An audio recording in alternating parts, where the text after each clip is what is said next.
Joanne, I'll start with you. I mean, how significant and surprising is this latest development?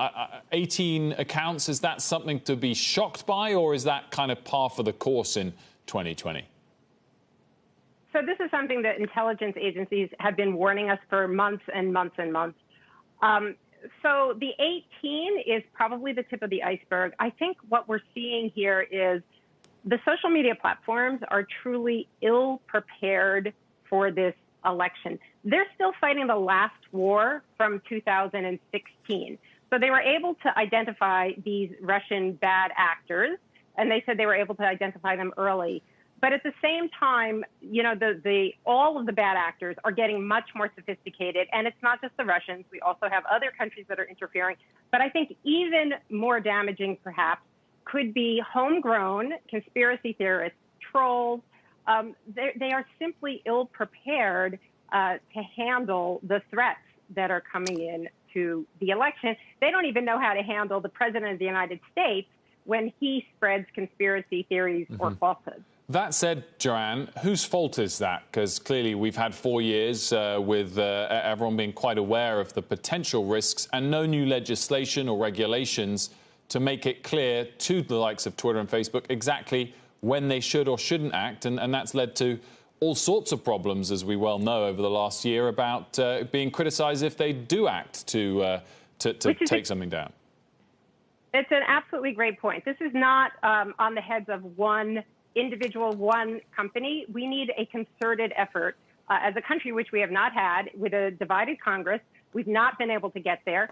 With the companies, you know, the issue we have with the media, the social media platforms, is they are designed, by design, they spread this information because the algorithms will surface information that is going to be the most viral. And we know MIT Media Lab had actually done a study of this, and they found that on a Twitter, for example, false news stories will spread 10 to 20 times faster than actual true news stories. So the falsehoods are getting out there much more quickly, and the algorithms are surfacing them. And at the same time, there's been other research that's found that the emotion that spreads fastest is anger.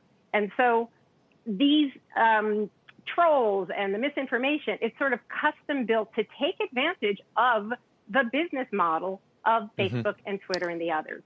Ed, do we have any idea or analysis this time round as to which side, Republicans or Democrats, conservatives or liberals, are using social media more effectively? Is it fairly balanced in a way that perhaps in 2016, whether we're talking Brexit or presidential election, the winning sides for each of those probably handled their social media better? We've seen that kind of sway back and forth through presidential elections. No doubt, Trump, you know, absolutely won social media. And that's how he got the election.